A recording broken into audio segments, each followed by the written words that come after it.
O Mundo na Guaíba. Apresentação e produção, Jurandir Soares.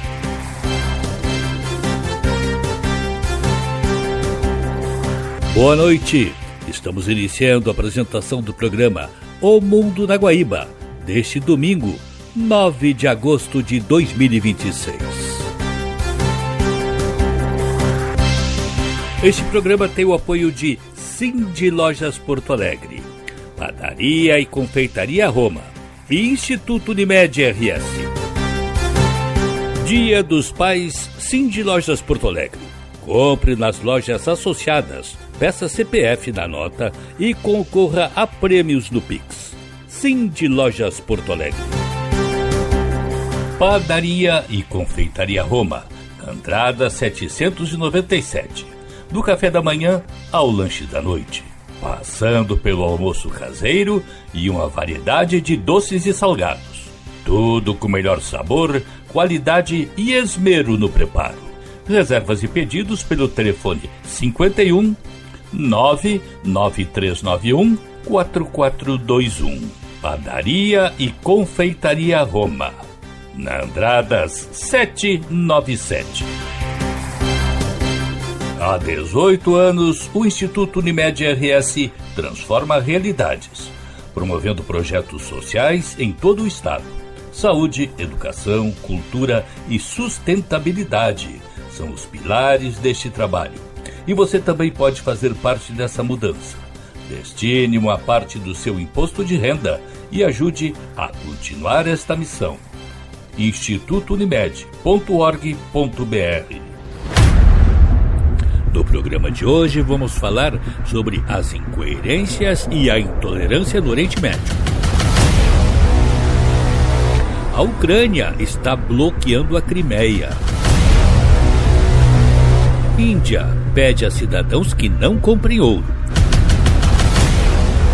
As razões da invasão de Ceuta. E crescem os protestos na Rússia contra a guerra.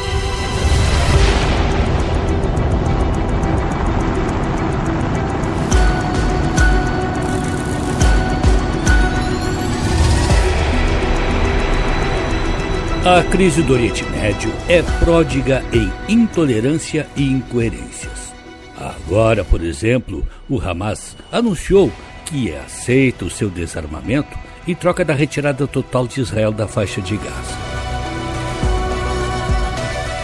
Vamos tomar a data de 7 de outubro de 2023, dia do ataque terrorista da organização a Israel, que resultou na morte de cerca de 2.000 pessoas e o sequestro de outras 250.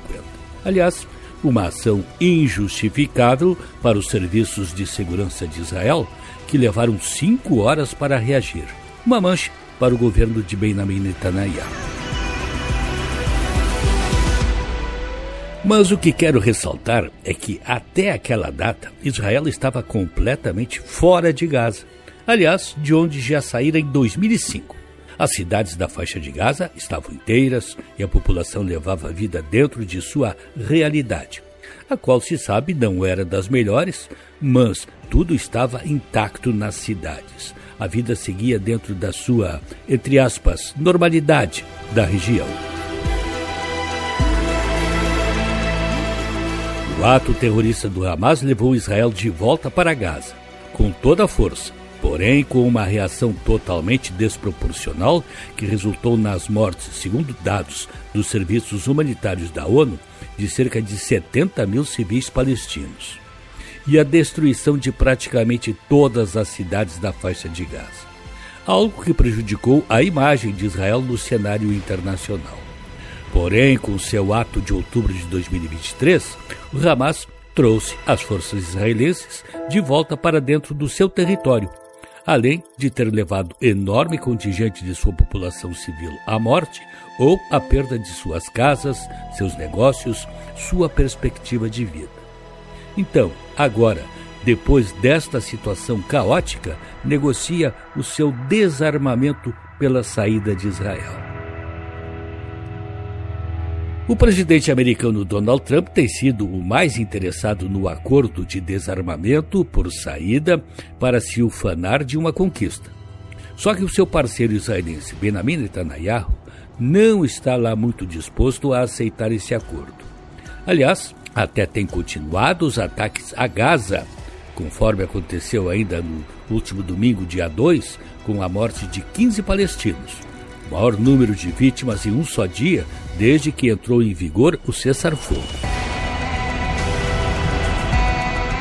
Acontece que Trump não anda nada satisfeito com Netanyahu, por sentir que o mesmo o arrastou para uma fria, ou seja, para a guerra com o Irã, uma aventura em que Trump se meteu e agora não sabe como sair. Aventura que, segundo o Departamento de Defesa, já custou 37,5 bilhões de dólares para os Estados Unidos. Mas os Estados Unidos esgotaram mais da metade de seu estoque pré-guerra de mísseis interceptadores Patriot.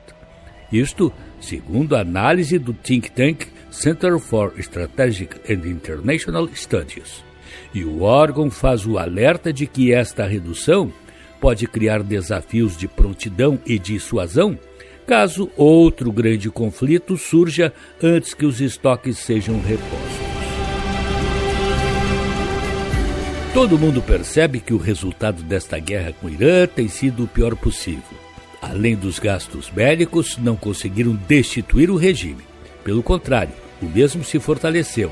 Criaram uma crise internacional com a diminuição do fornecimento de petróleo, o que se refletiu inclusive nos Estados Unidos, com o aumento da inflação e do custo de vida. E ainda criou um enorme problema que não existia para a navegação pelo Estreito de Hormuz. E agora Netanyahu ainda quer arrastar Trump para mais um bombardeio a uma central nuclear do Irã. Esses aspectos abalaram a relação entre Trump e Netanyahu, que antes da guerra vinha sendo saudada com ênfase, tendo o israelense declarado que Trump era o melhor presidente que Israel encontrara até hoje na Casa Branca. Não se pode esquecer que essa guerra arrastou também as monarquias do Golfo Pérsico, que, por possuírem em seu território bases dos Estados Unidos, acabaram sendo bombardeadas. No início desta semana, Trump voltou a dizer que iria parar com os ataques em busca de um acordo para reabrir o Estreito de Hormuz e para estancar o programa nuclear do Irã. O caso de Hormuz se assemelha ao do Hamas, pedindo a saída de Israel. Ou seja, antes da ação Israel-Estados Unidos, não havia esse problema. Foi criado com a guerra. Ou seja, até aqui, tudo dentro do contexto de intolerância e incoerência que tem predominado na região do Oriente Médio.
A seguir.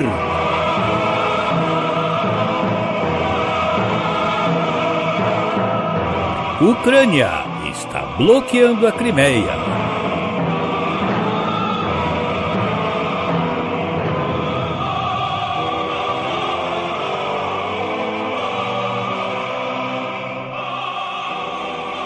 Estamos apresentando O Mundo na Guaíba.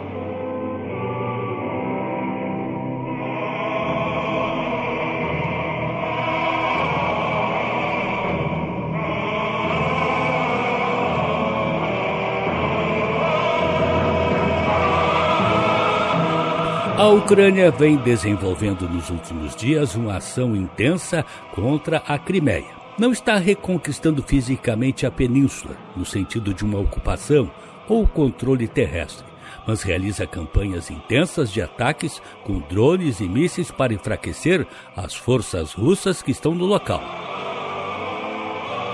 Ataques com drones têm sido uma constante, com enxames aéreos e navais contra alvos militares russos na península. Tentativas recorrentes de atingir a ponte da Crimeia e rotas de abastecimento para isolar as forças de Moscou é outra atividade. E assim tem como alvo as bases aéreas, depósitos de munições e navios russos no Mar Negro para transformar a ocupação em uma posição insustentável. Quem nos dá mais detalhes a respeito destas ações da Ucrânia na Crimeia é o Canal 13 de Lisboa. A Crimeia está como uma adaga cravada no Mar Negro. Ela bloqueia a entrada para o Mar de Azov, ameaça tudo que sai de Odessa e pode até pressionar a produção de gás da Romênia no Mar Negro. É por isso que Catarina a Grande a tomou no final do século XVIII. Mas o ponto principal de Hodge é este.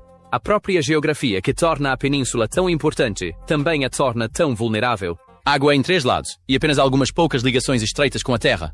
Até mesmo alguns funcionários do governo, pessoas percebendo que a Crimeia está se tornando uma armadilha, por assim dizer, e estão tentando sair de lá, é algo que a Ucrânia poderá manter ou aumentar com esse tipo de intensidade. E a Ucrânia está explorando exatamente essa vulnerabilidade hoje. Segundo Hodges, a península tornou-se militarmente insustentável. A frota do Mar Negro não pode mais operar livremente a partir de Sevastopol. Os aeródromos e bases logísticas são inutilizáveis e a rede de radar e defesa aérea está sendo continuamente desgastada. Nas suas próprias palavras, não há mais lugar para se esconder. A segunda fase é o isolamento, e Hodges diz que está ganhando velocidade. Como a ponte de Kerch foi atingida repetidamente, o tráfego pesado através dela foi significativamente reduzido. As travessias no norte são alvo diário. Comboios russos estão redirecionando para os pontos onde ainda podem cruzar, o que os torna ainda mais vulneráveis. É por isso que imagens de comboios em chamas aparecem nas redes sociais quase todos os dias. O resultado? A Rússia não pode mais usar a Crimeia como a base logística que sustenta suas tropas no sul. Mas a observação mais marcante de Hodge não é militar, é psicológica. Em sua opinião, a península se tornar um lugar onde os russos não podem passar férias é precisamente o que diz a mais e mais russos que eles estão perdendo a guerra. Eles já não conseguem chegar às praias que visitam todo o verão. A verdadeira perda da Crimeia não está acontecendo no mapa, mas nas mentes russas. Hodges chama isso de tática clássica de cerco, isolando um lugar e privando-o de combustível. E ele nos lembra que a Crimeia não é um lugar autossuficiente. Historicamente, também teve um problema de água. Os relatos do local em sua conta são inequívocos.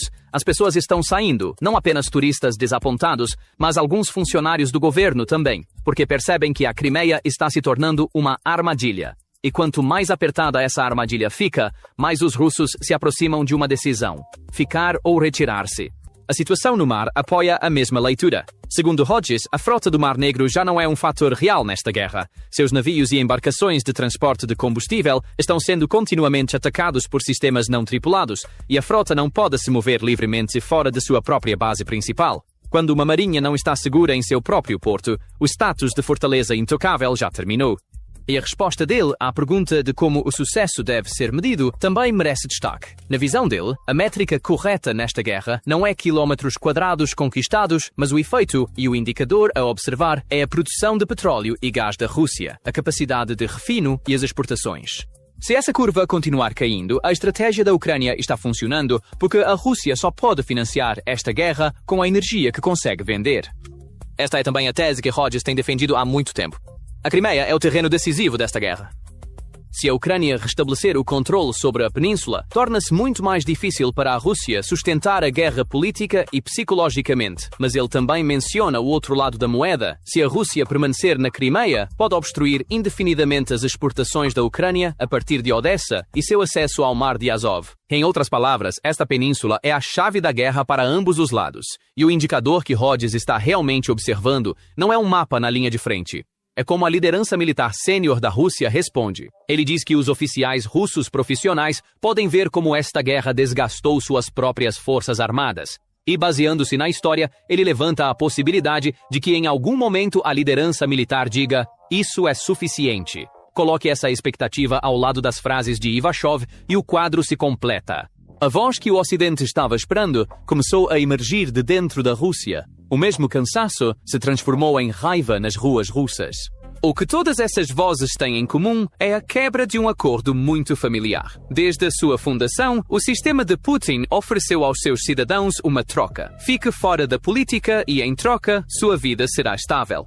A Crimeia era a vitrine mais brilhante desse acordo. Ela proporcionava tanto orgulho quanto férias. Agora não há nem orgulho nem férias nessa vitrine. E o verdadeiro risco político está na direção da raiva. Essas pessoas estão se dirigindo a Moscou, não à Ucrânia. O que elas ressentem não é o ataque, mas a promessa que não foi cumprida.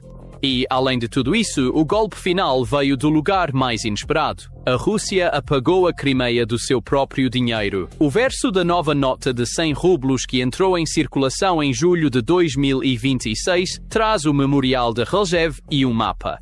Mas enquanto o desenho na versão de 2022 mostrava a Crimeia como parte da Rússia, essa imagem está ausente da nova nota. A península desapareceu silenciosamente da peça de papel mais amplamente circulada da Rússia. E desta vez, a mão que deu o golpe não foi a dos drones da Ucrânia, mas sim do próprio Banco Central do Kremlin. Mas os símbolos ganham significado a partir do momento em que aparecem, e este símbolo surgiu em um período em que o próprio dinheiro está efetivamente se retirando da península. Porque as redes sociais russas na Crimeia hoje em dia estão cheias não apenas de lamentações sobre combustível e eletricidade, mas de reclamações de que os bancos estão se recusando a entregar o dinheiro dos depositantes. E a razão soa como um resumo de todo o quadro. Até mesmo o dinheiro precisa de combustível para ser entregue. Quando o cofre esvazia, o veículo blindado que levaria dinheiro ao caixa eletrónico está com o tanque vazio. E o efeito psicológico disso é maior do que o econômico.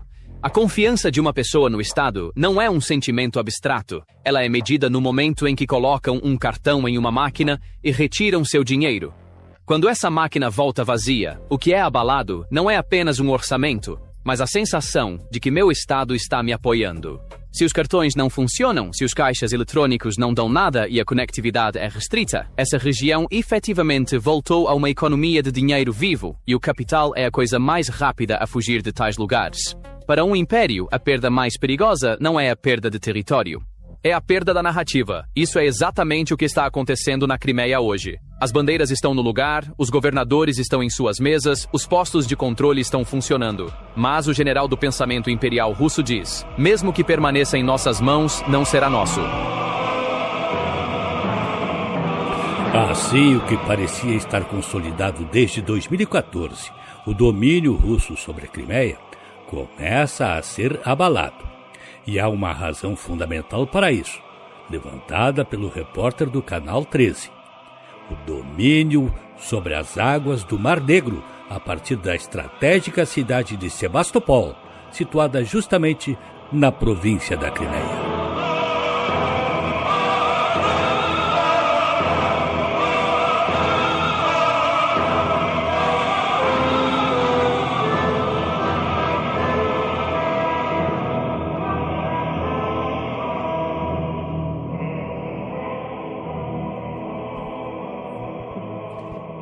A seguir, Índia pede a seus cidadãos que não comprem ouro. Estamos apresentando O Mundo na Guaíba.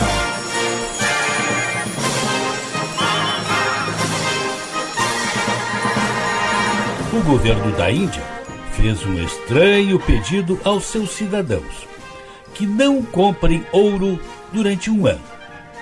Qual é a razão de tal medida? Thomas Pavon, da BBC Brasil, nos explica as razões. Os crescentes impactos econômicos do conflito no Irã levaram a Índia a pedir aos seus cidadãos que parem de comprar ouro por um ano. Pelo bem do país, precisaremos decidir que durante um ano não compraremos joias de ouro, mesmo se houver eventos em casa, declarou o primeiro-ministro indiano Narendra Modi. O patriotismo não se refere apenas à disposição de sacrificar a vida na fronteira. Nos tempos atuais, é questão de viver com responsabilidade e cumprir nossos deveres com a nação no nosso dia a dia, disse ele. 3 dias depois, a Índia aumentou as tarifas de importação de ouro de 6% para 15%. É uma medida dura, já que a Índia é o segundo maior mercado de ouro do mundo, tanto em joalheria quanto para investimento. No último ano fiscal, encerrado no dia 31 de março, as importações de ouro do país somaram 72 bilhões de dólares, cerca de 359 bilhões de reais.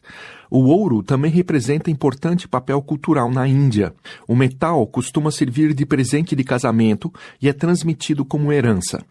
Narendra Modi afirmou que a compra de ouro vinha consumindo grandes volumes de divisas em um momento em que a Índia enfrenta o aumento dos preços do petróleo.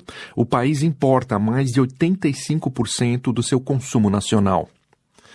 Os preços do petróleo dispararam em até 70% nos momentos de pico, após o início da guerra dos Estados Unidos e Israel contra o Irã e o fechamento do Estreito de Hormuz, uma via comercial fundamental por onde passam cerca de 20% do abastecimento mundial de petróleo e gás natural liquefeito.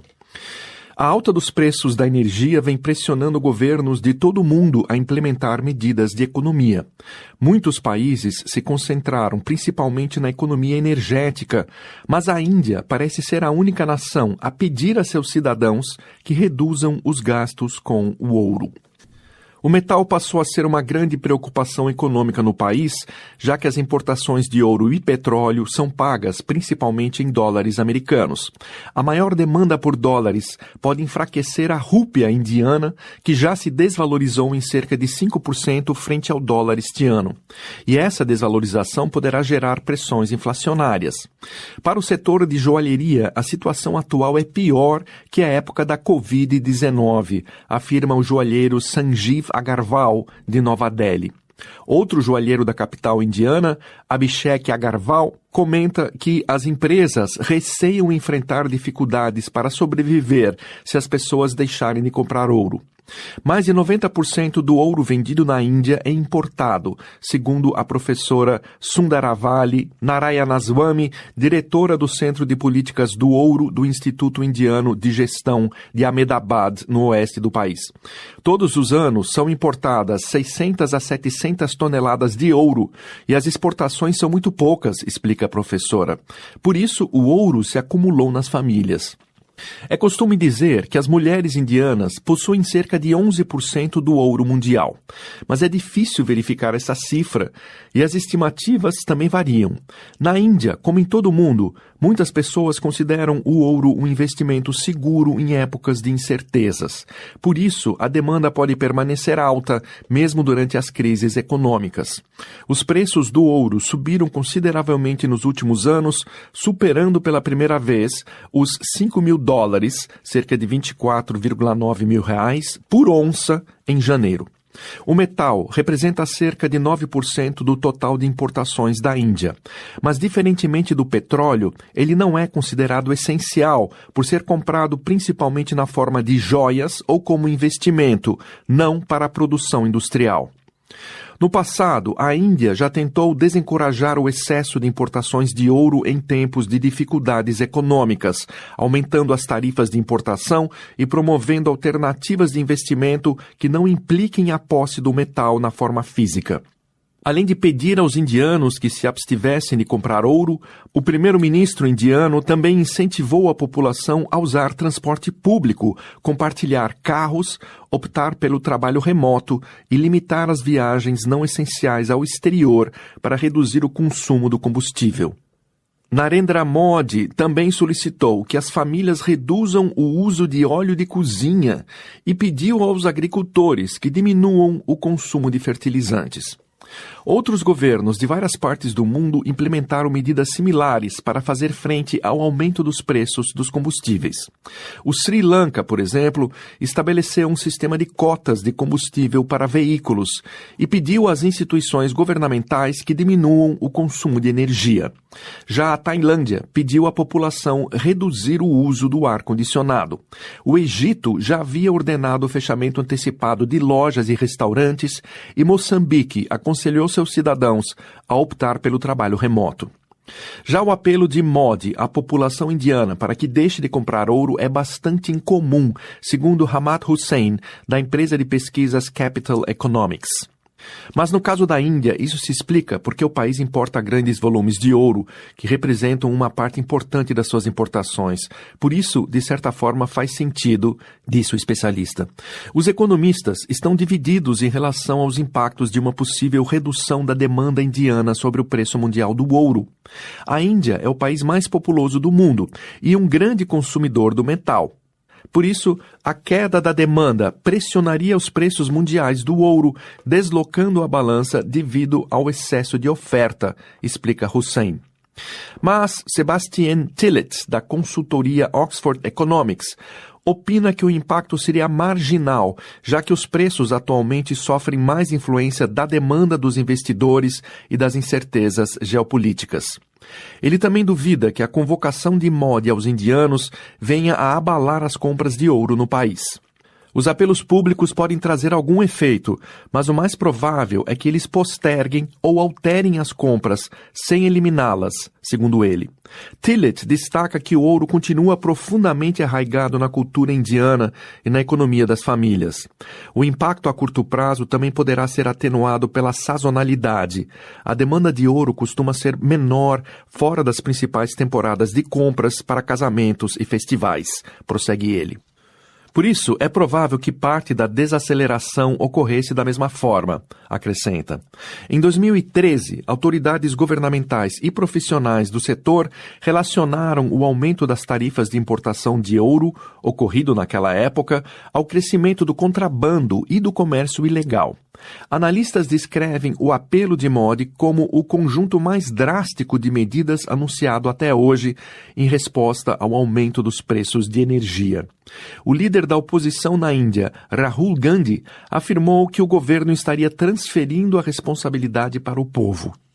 Membros do setor de joalheria do país solicitaram uma reunião direta com o governo para encontrar uma solução.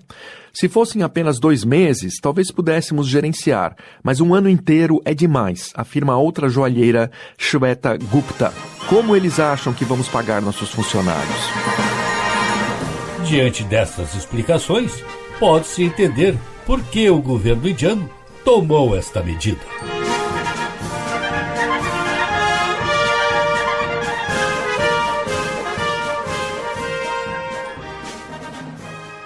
A seguir,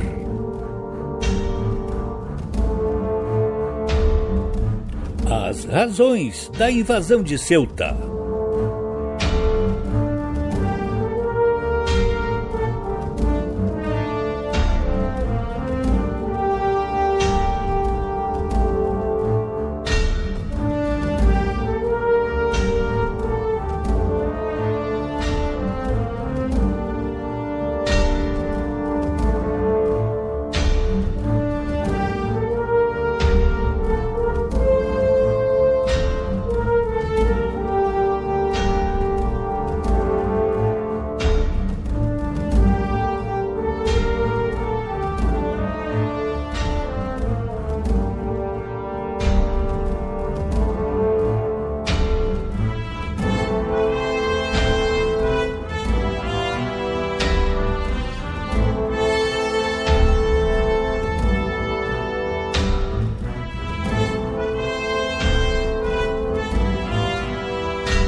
Estamos apresentando O Mundo na Guaíba.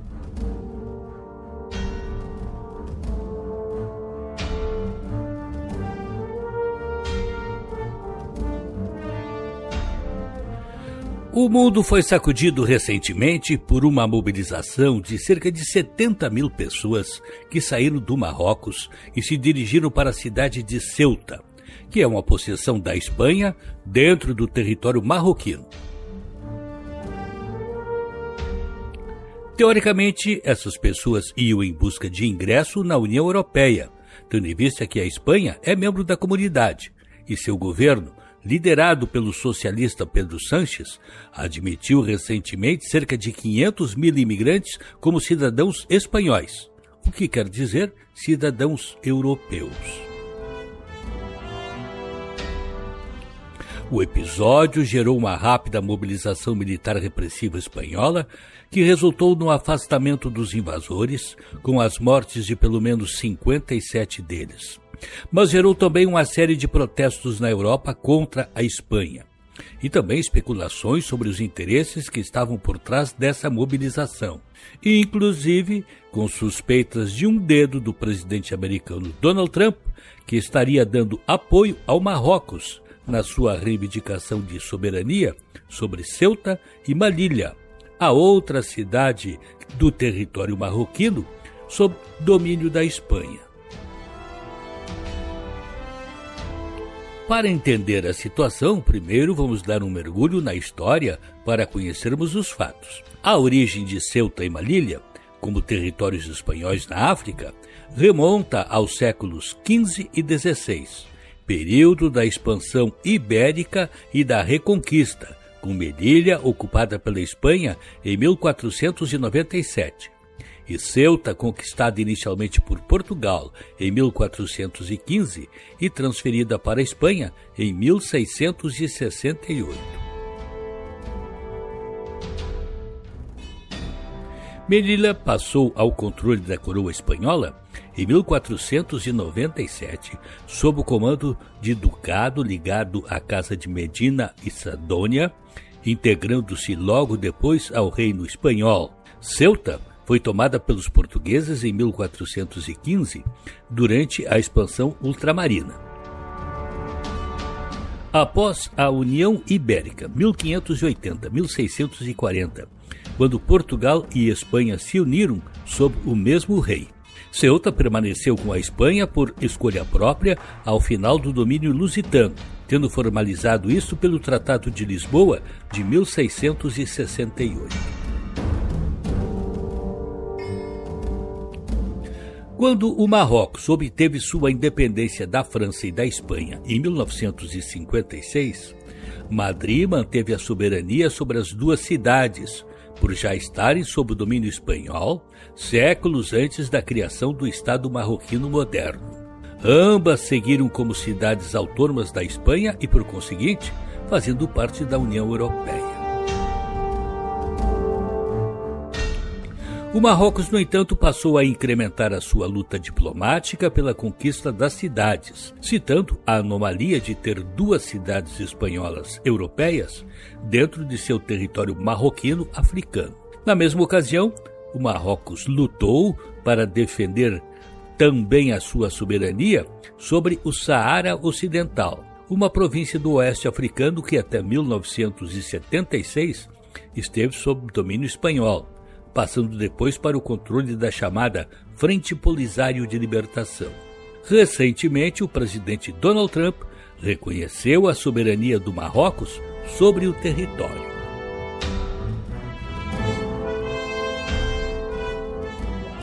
Este reconhecimento está inserido no contexto de Trump ter arrastado o Marrocos para os chamados Acordos de Abraão, que, em sua administração anterior, ele mediou entre Israel e países árabes. E aí vem um detalhe muito importante. A acusação de que Trump estaria apoiando a mobilização dos invasores de Ceuta, não só por este aspecto, mas também pelo fato de estar indignado com o chefe do governo espanhol por este ter se colocado contra a guerra do Irã e ter negado o fornecimento de bases espanholas como apoio às mobilizações militares americanas para o mesmo conflito.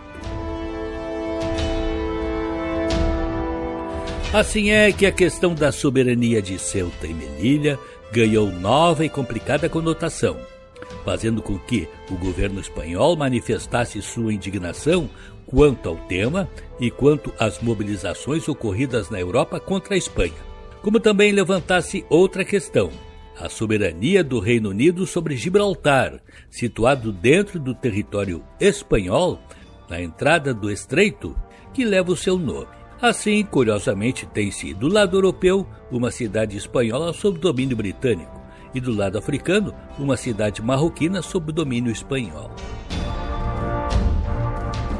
Ao mesmo tempo, temos uma questão de migração que se intensificou nos últimos meses e que está provocando uma fissura numa das maiores conquistas dos últimos tempos, que é a União Europeia, com sua livre circulação de pessoas, mercadorias e empregos. Algo que acaba se enfraquecendo hoje por conta não de problemas originários na Europa, mas na África e no Oriente Médio.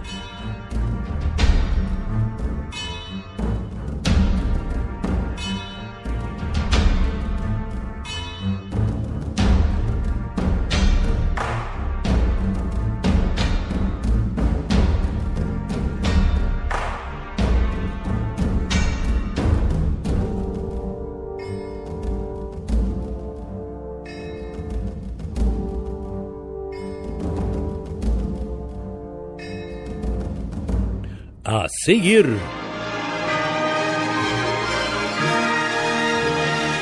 crescem na Rússia os protestos contra a guerra e contra Vladimir Putin.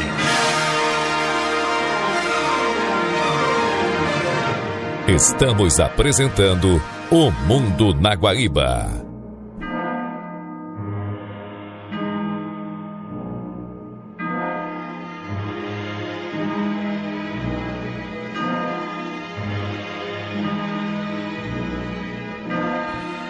Protestos na Rússia contra a guerra que está sendo travada contra a Ucrânia não são novidade. Vem acontecendo desde que foi deflagrado esse conflito em fevereiro de 2022. No entanto, nos últimos tempos se intensificaram e justamente pelos reflexos que a guerra está tendo na economia do país. Por diversas vezes foram realizadas manifestações fortes seguidas de prisão. Figuras públicas, artistas e jornalistas assinaram cartas abertas contra o conflito. O resultado dessa primeira manifestação foram 5.000 pessoas detidas. Os russos estão sentindo no preço da gasolina, no preço do pão, na falta de alguns artigos essenciais.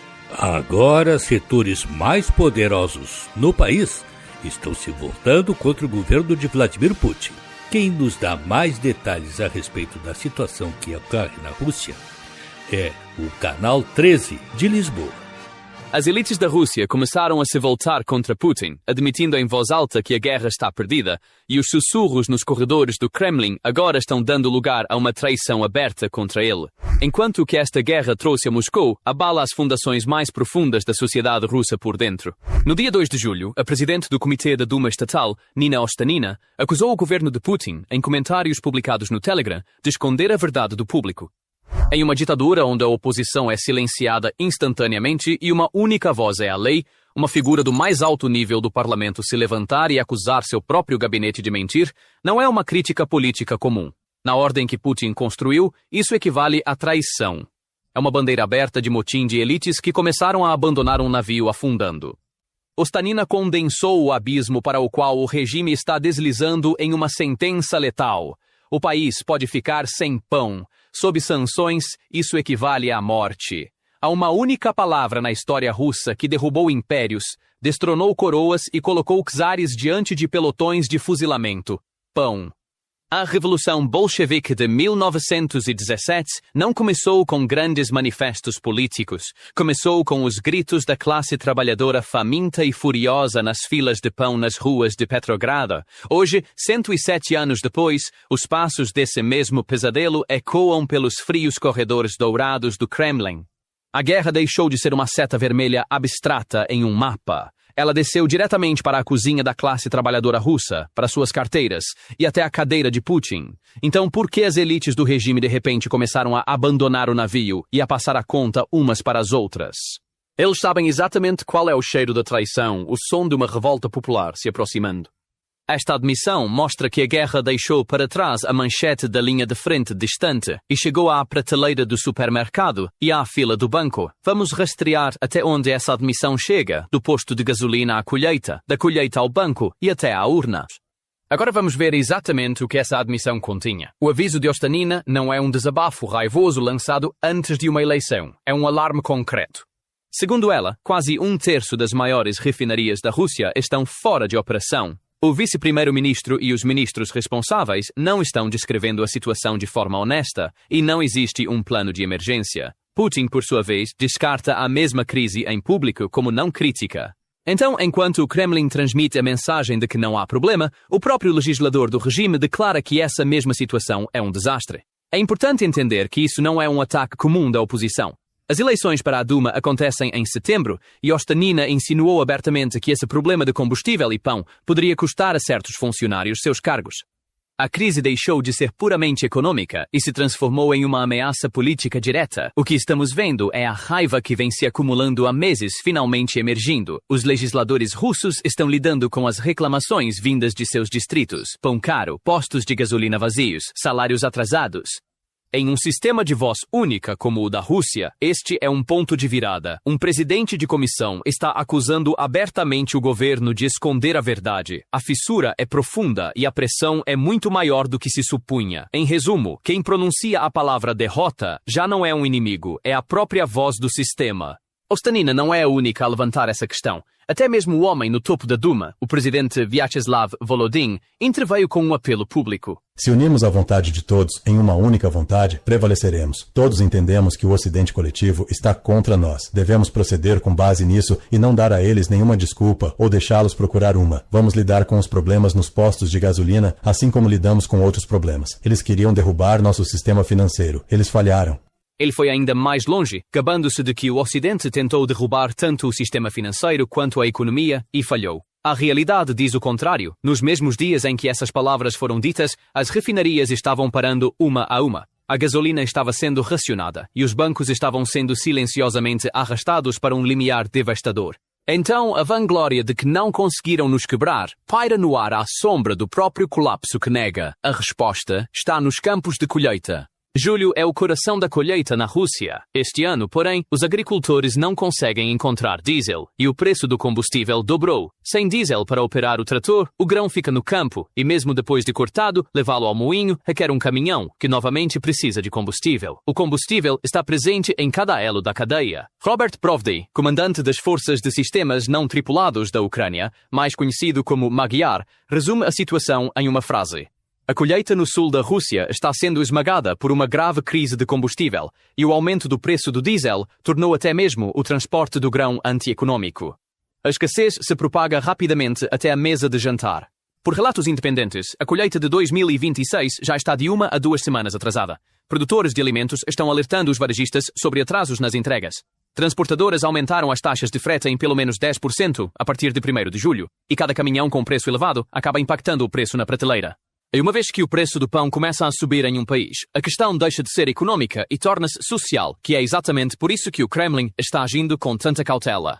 Este é exatamente o dominó que Ostanina quis dizer quando falou morte. A frente mais silenciosa deste cerco econômico não se abre na rua, mas no coração do sistema financeiro, já que a admissão não veio apenas da Duma. O mesmo medo foi expressado pelo chefe do maior banco da Rússia. Aqui, a história passa do estômago para a carteira. O CEO do Sberbank, German Gref, disse na televisão estatal em 30 de junho que não há mais ninguém neste país cujo maior desejo não seja que a guerra termine o mais rápido possível. A imprensa americana publicou sob a manchete que o principal banqueiro de Putin está implorando para que a guerra acabe. O chefe do Sberbank não parou por aí. Chamando a política de taxas do Banco Central de quase irracional, ele disse que a economia foi resfriada demais e pode até contrair em 2026. Esse aviso, no entanto, é apenas o primeiro sinal de um quadro muito mais sombrio. Até mesmo economistas ligados ao Kremlin agora falam de um limiar de crise bancária que foi ultrapassado. Pelo CMA-CEF, esse limiar é definido de duas maneiras: ativos problemáticos excedendo 10% ou uma fuga em massa de depósitos. Ainda assim, no final de 2025, 11% dos empréstimos corporativos, uma soma superior a 10 trilhões de rublos, já eram problemáticos, e entre as pequenas empresas, a participação subiu para 19%. As famílias estão no mesmo pântano. A dívida pessoal inadimplente ultrapassou 30 bilhões de dólares. O instituto, que por enquanto classifica as chances de uma crise como moderadas, aponta o outono de 2026 como a janela realmente perigosa. E a instituição que está dizendo tudo isso não é uma mera espectadora. O Sberbank é a espinha dorsal das finanças russas e um dos bancos mais próximos do Estado. Seu chefe pedindo o fim da guerra na televisão estatal mostra por si só o quanto o desconforto dentro do regime agora é profundo. O Sberbank também reduziu recentemente sua previsão de empréstimos corporativos. À medida que as dívidas incobráveis aumentam, o banco está se tornando cauteloso em relação à concessão de novos créditos, o que significa um novo círculo vicioso. Crédito mais restrito pressiona as empresas pressionadas geram mais dívidas incobráveis e isso torna o banco ainda mais cauteloso. De longe, todos esses números podem parecer um problema apenas para banqueiros e burocratas. A verdadeira questão é esta: o que essa situação representa na vida de um russo comum? Segundo a leitura dos analistas, o lugar mais impressionante para observar é o orçamento. A Rússia emprestou centenas de bilhões de dólares a taxas esmagadoras para financiar a guerra. Hoje, apenas o pagamento de juros custa mais do que todo o orçamento de saúde do país e chega a quase 1,5 vezes o que se gasta em educação. Colocando de outra forma, cada pagamento de juros agora compete diretamente com um hospital, uma escola, uma pensão. Diante dessa escolha, o Kremlin sempre escolhe o mesmo lado, a frente, não o povo. E é por isso que a guerra chegou à mesa de jantar da família russa. As pessoas agora sabem disso não pelas notícias, mas pelas suas próprias cozinhas. Agora, ao cerne da questão, e quem está soando o alarme, não são apenas os economistas russos, mas também a inteligência ocidental. Resta saber até quando Vladimir Putin vai resistir a essas pressões. E sabe-se muito bem que o maior inimigo de um governo repressor é o bolso do cidadão.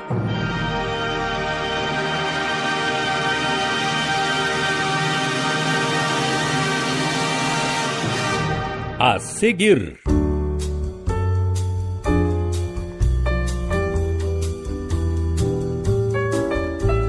as crises diplomáticas do Brasil com Estados Unidos e Argentina.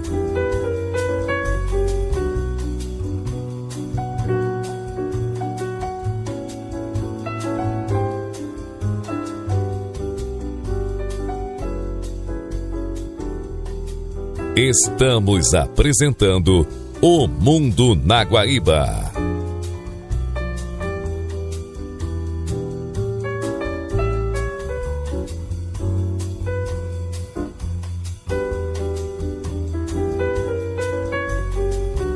O presidente Lula da Silva disse nesta quarta-feira, dia 5, que a revogação do visto da embaixadora brasileira Maria Luísa Viotti, anunciado na véspera pelos Estados Unidos, foi uma atitude irresponsável. Ele também elogiou o Ministério das Relações Exteriores por ter barrado a entrada no país de representantes do governo americano que viajaram ao Brasil com a missão de questionar o sistema eleitoral brasileiro, de acordo com o jornal americano The Washington Post. A relação entre Brasil de Lula e os Estados Unidos de Donald Trump está se deteriorando ao longo das últimas semanas. O fato é que o Brasil atravessa um dos momentos mais delicados de sua política externa nas Américas desde a redemocratização. Ao mesmo tempo em que enfrenta uma escalada de tensões com os Estados Unidos, também vive uma crise diplomática inédita com a Argentina. Embora tenham origens distintas, ambos os conflitos revelam o peso crescente das divergências ideológicas nas relações internacionais e colocam à prova a tradição diplomática brasileira de diálogo e pragmatismo. No caso norte-americano, O embate extrapolou as questões comerciais e atingiu diretamente o campo político e diplomático. Já na relação com Buenos Aires, a deterioração começa principalmente dos ataques verbais do presidente argentino Javier Milei ao presidente Luiz Inácio Lula da Silva, levando os dois maiores parceiros do Mercosul ao mais baixo nível de entendimento em décadas. A crise com os Estados Unidos começou ainda em 2025, quando o governo de Donald Trump anunciou tarifas sobre produtos brasileiros, alegando razões comerciais e políticas. Posteriormente, a relação deteriorou-se em razão das críticas de Trump às decisões da justiça brasileira envolvendo o ex-presidente Jair Bolsonaro, das divergências sobre liberdade de expressão nas plataformas digitais e das acusações de interferência na soberania brasileira. Nas últimas semanas, o conflito ganhou novos contornos. Os Estados Unidos revogaram o visto da embaixadora brasileira em Washington e justificaram a medida pela demora do governo brasileiro em aceitar o novo embaixador indicado por Trump. Brasília respondeu acusando Washington de tentar influenciar o processo eleitoral brasileiro e reafirmou que as decisões diplomáticas seguem critérios próprios do Estado brasileiro. Já a crise com a Argentina possui natureza diferente. Desde a posse de Javier Milei, as diferenças ideológicas com Lula eram evidentes, mas o relacionamento institucional permanecia preservado. A ruptura ocorreu após sucessivas declarações ofensivas do presidente argentino, que voltou a chamar Lula de corrupto e presidiário, inclusive durante visita ao Brasil em evento político da oposição. Como resposta, o Itamaraty rebaixou o nível das relações diplomáticas, mantendo apenas um encarregado de negócios em Buenos Aires. A medida foi considerada histórica por especialistas, embora os laços comerciais entre os dois países permaneçam sólidos, sustentados pela importância econômica mútua e pelos interesses do Mercosul. As relações entre Brasil e Estados Unidos sempre alternaram momentos de grande aproximação e períodos de divergências. Houve atritos durante a Segunda Guerra Mundial, no regime militar, em disputas comerciais na Organização Mundial do Comércio e nas revelações de espionagem da Agência de Segurança Nacional Americana em 2013. Entretanto, poucas vezes as tensões alcançaram simultaneamente os campos comercial, político e diplomático, como ocorre atualmente. Com a Argentina, o histórico é distinto. Os dois países passaram grande parte do século XX como rivais estratégicos, inclusive na corrida nuclear. A redemocratização e a criação do Mercosul transformaram esta rivalidade em parceria. Houve divergências entre diferentes governos, especialmente em temas econômicos, mas raramente os presidentes trocaram ataques pessoais capazes de comprometer o relacionamento diplomático no nível esperado. Um grande momento de harmonia entre os dois países se deu em 1985, quando da redemocratização de ambos, quando os presidentes Raul Alfonsín e José Sarney assinaram um documento com os dois países renunciando à perspectiva de terem armas nucleares. Os acontecimentos futuros dependerão menos das afinidades ideológicas e mais dos interesses permanentes de cada Estado. Com os Estados Unidos, a tendência é que a negociação comercial e diplomática continue, pois ambos possuem relevantes fluxos de investimentos, comércio e cooperação em segurança e energia. Uma eventual mudança de postura política em qualquer um dos dois governos poderá reduzir a tensão. No caso argentino, o futuro dependerá, sobretudo, da disposição de Milei e Lula em separar as divergências pessoais dos interesses nacionais. Brasil e Argentina continuam sendo os principais parceiros econômicos do Cone Sul e possuem forte integração industrial, especialmente nos setores automotivo, energético e agrícola. Por isso, apesar da gravidade da crise, a expectativa é de que os canais institucionais acabem prevalecendo sobre a retórica política, preservando uma parceria construída ao longo de décadas.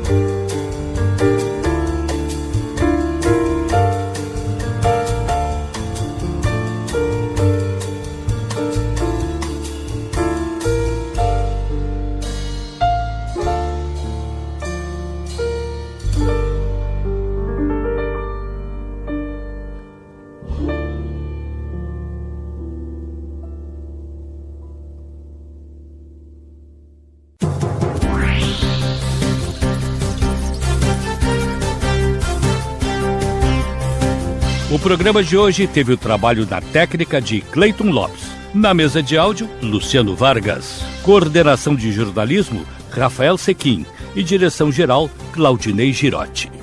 E o programa também teve as seguintes participações. Da ONU News em Nova York, Mônica Grady para a Rádio Guaíba. Silvano Mendes, da Rádio França Internacional, especial para a Rádio Guaíba. Hoje, no mundo militar. Adriana Moisés, da Rádio França Internacional, em especial para a Rádio Guaíba. O Mundo na Guaíba fica disponível no blog jurandirsoares.com.br e no Spotify. Este programa tem o apoio de Cindy Lojas Porto Alegre, Padaria e Confeitaria Roma e Instituto Unimed RS. Dia dos Pais, Cindy Lojas Porto Alegre. Compre nas lojas associadas, peça CPF na nota e concorra a prêmios no Pix. Cindy Lojas Porto Alegre. Padaria e Confeitaria Roma, Andrada 797. Do café da manhã ao lanche da noite, passando pelo almoço caseiro e uma variedade de doces e salgados. Tudo com melhor sabor, qualidade e esmero no preparo. Reservas e pedidos pelo telefone 51 99391 4421. Padaria e Confeitaria Roma, na Andradas 797. Há 18 anos, o Instituto Unimed RS transforma realidades, promovendo projetos sociais em todo o estado. Saúde, educação, cultura e sustentabilidade são os pilares deste trabalho. E você também pode fazer parte dessa mudança. Destine uma parte do seu imposto de renda e ajude a continuar esta missão. institutounimed.org.br. O Mundo na Guaíba volta no próximo sábado. Um bom fim de semana para todos. Você ouviu O Mundo na Guaíba. Apresentação e produção, Jurandir Soares.